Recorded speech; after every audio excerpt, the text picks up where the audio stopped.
Let's discuss all of this further now with Bogdan Aurescu, who is the Foreign Minister of Romania, one of those neighbouring countries, neighbouring to Hungary, neighbouring to Ukraine. I want to come back maybe to mention Hungary in a minute, but let's first talk about what a lot of the discussion here in Davos has been about, which is the world food crisis.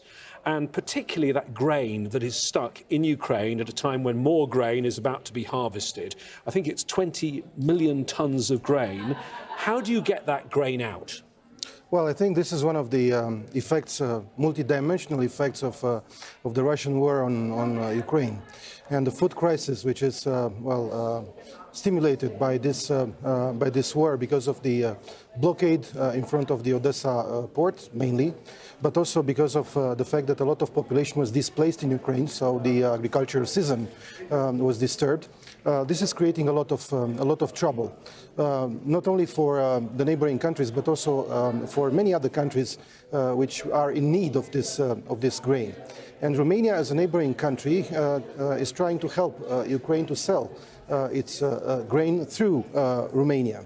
And this is, on one hand, because the Ukrainian economy needs cash, and on the other hand, because it is very important to help the countries which are expecting to receive this grain. But you're getting it out by truck and mainly by railway, and I know that's logistically difficult, and you can't get anything like the amount that you would have got out in big cargo ships by sea. Are there any discussions of trying to unblock the Black Sea? You're a member of NATO. Could you use NATO to escort vessels, for example? No, I think what we are doing right now is more pragmatic than that. I mean, we are receiving the grain through our rail system. For instance, to the Galați port on the Danube, which is one of the largest Romanian ports on this river. And then from that destination on the Danube to the Constanța port, which is the largest port in the Black Sea.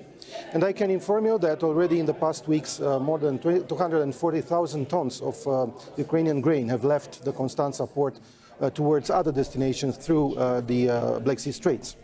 And it is very important that we work together in order to create a coalition of the willing, more states being involved in creating such a corridor, a maritime corridor to transport the grain from the Constanța harbor to other destinations through the Black Sea Straits, where they are, of course, very much welcome.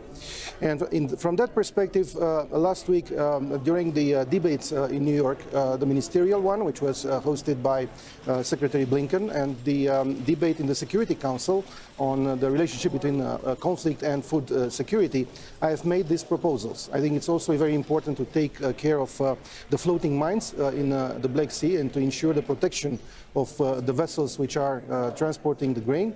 And we are doing our best also in terms of liberalizing our transport conditions for Ukrainian transporters. Already we have taken this measure on the 5th of April. It is valid until the 5th of July, and we will extend it if necessary. So Romania is doing its best to help Ukraine in order to transport its grain. And we are, I think, perhaps the best positioned, geographically speaking, in terms of being a hub for transit and export of Ukrainian grain to third destinations. Let me ask you about the unity of the Allies.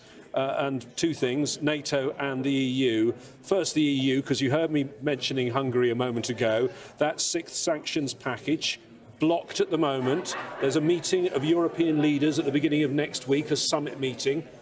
Do you have high hopes that this can be unblocked?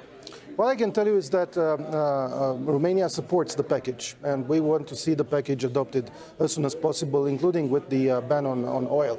And can I quickly then ask you about NATO too? Sweden, Finland, there's a crack emerging in the Allies. It's Turkey.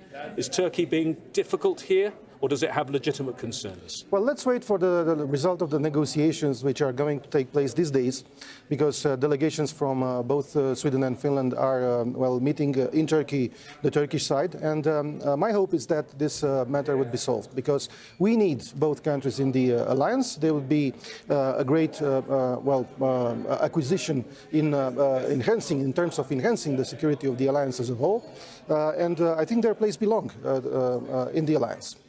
Bogdan Aurescu, the Foreign Minister of Romania, thank you so much for talking to us this evening. My pleasure. Here on Al Jazeera.